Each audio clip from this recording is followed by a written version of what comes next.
KPCC നിർവാഹക സമിതി യോഗത്തിൽ അയോധ്യ വിഷയം ഉയർത്തിയ വി.എം. സുധീരന്റെ നേതാക്കളുടെ വിമർശനം.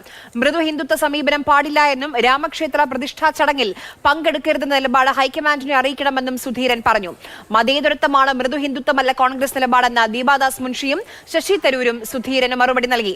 അമൽ തേരമ്പറമ്പിൽ വിവരങ്ങളുമായി ചേരുന്നുണ്ട്. അമൽ, ഈ കെപിസിസി നിർവാഹക സമിതി യോഗത്തിൽ അയോധ്യ വിഷയം എങ്ങനെയാണ് ഉയർന്നത്? ഇനി അതിലൊരു ചർച്ച വേണ്ട എന്നാണോ തീരുമാനം?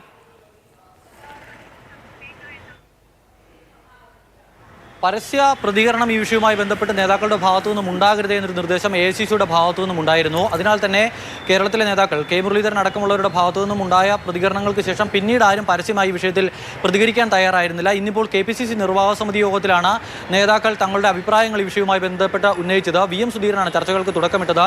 മൃദു ഹിന്ദുത്വ സമീപനം കോൺഗ്രസിന് തിരിച്ചടിയാകും എന്നുള്ളതായിരുന്നു സുധീരന്റെ പരാമർശം. അതോടൊപ്പം തന്നെ സുധീരൻ നിലവിലെ നേതൃത്വത്തിനെതിരെ രൂക്ഷമായ വിമർശനവും ഉന്നയിച്ചു. തന്നോട് കാര്യമായ കൂടിയാലോചനകളൊന്നും കഴിഞ്ഞ കുറേ കാലമായി നേതൃത്വം നടത്തുന്നില്ല എന്നുള്ളതായിരുന്നു സുധീരന്റെ വിമർശനം. ഇതിന് കൃത്യമായി തന്നെയുള്ള മറുപടിയും സുധീരൻ കെ സുധാകരൻ KPCC അധ്യക്ഷനായ ശേഷം ആദ്യമായാണ് ഇന്ന് നിർവാഹക സമിതിയിൽ എത്തിയത് എന്നൊരു പ്രത്യേകത കൂടിയുണ്ട്. അതിനുശേഷം ഈ വി.എം. സുധീരൻ പറഞ്ഞതിന് കൃത്യമായി തന്നെയുള്ള മറുപടി ശശി തരൂറും അതോടൊപ്പം തന്നെ കേരളത്തിന്റെ പുതുതായി ചുമതലയേറ്റ AICC ജനറൽ സെക്രട്ടറി ദീപാദാസ് മുൻഷിയും നൽകി.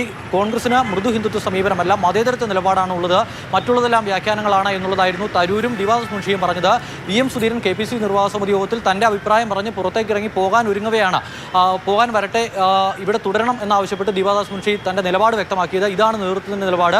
ഇനി ഈ വിഷയവുമായി ബന്ധപ്പെട്ട് ഒരു വിധത്തിലുള്ള പരസ്യ വിമർശനവും പ്രതികരണങ്ങളും ഉണ്ടാകരുത് എന്നൊരു നിർദ്ദേശം കൂടി AICC ഇപ്പോൾ സംസ്ഥാന നേതൃത്വത്തിന് നൽകിയിട്ടുണ്ട്. അതിനാൽ തന്നെ ഇനി നേതാക്കൾ ആരും ഈ വിഷയവുമായി ബന്ധപ്പെട്ട് പരസ്യ പ്രതികരണത്തിന് മുതിർന്നേക്കില്ല. മറ്റൊരു പ്രധാനപ്പെട്ട കാര്യം, സംസ്ഥാന കോൺഗ്രസിലെ പുനഃസംഘടനയുമായി ബന്ധപ്പെട്ട് തങ്ങൾക്കുള്ള അതൃപ്തി ഗ്രൂപ്പ് നേരത്തെ ദീപാദാസ് മുൻഷിയെ കണ്ടറിയിച്ചിരുന്നു. മസ്കറ്റ് ഹോട്ടലിൽ അവരെ രാവിലെ പോയി കണ്ട് KC ജോസഫും അതോടൊപ്പം തന്നെ ബെന്നി അത് തന്നെയാണ്. ഇപ്പോൾ 10 ദിവസത്തെ അവധിക്ക് KPCC അധ്യക്ഷൻ പോകുമ്പോൾ പകരം ചുമതല ആർക്കെങ്കിലും നൽകുമോ? ആ ഒരു ആവശ്യം പല നേതാക്കളും മുന്നോട്ട് വെച്ചിരുന്നു. അത് ചർച്ചയായോ?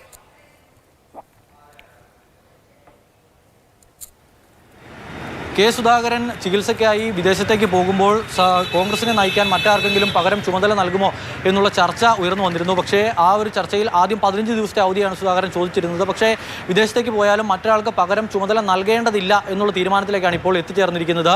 നേതൃത്വത്തിനും സുധാകരൻ്റെ അഭിപ്രായത്തോട്, സുധാകരൻ മുന്നോട്ട് വെച്ച നിർദ്ദേശത്തോട് കാര്യമായ എതിർപ്പ് ആരും ഉന്നയിച്ചതുമില്ല. അതിനാൽ തന്നെ സുധാകരൻ വിദേശത്ത് പോകുമ്പോൾ 10 ദിവസം മറ്റ് ആരെങ്കിലും നേതൃത്വം ഏൽപ്പിക്കില്ല, സുധാകരൻ തന്നെ കാര്യങ്ങൾ നോക്കും എന്നുള്ളതാണ് ഇപ്പോഴത്തെ തീരുമാനം ഉണ്ടായിരിക്കുന്നത്. വിദേശത്ത് ാണെങ്കിൽ കൂടി കാര്യങ്ങൾ നിയന്ത്രിക്കാൻ കഴിയും എന്നുള്ളതായിരുന്നു സുധാകരൻ നിർവാഹക സമിതിയെ അറിയിച്ചത്. അതിന്റെ അടിസ്ഥാനത്തിൽ പകരം ചുമതല ആർക്കും നൽകാതെ 10 ദിവസത്തെ അവധിയിലേക്ക് ഇന്നു മുതൽ സുധാകരൻ പ്രവേശിച്ചിരിക്കുകയാണ്. ശരി.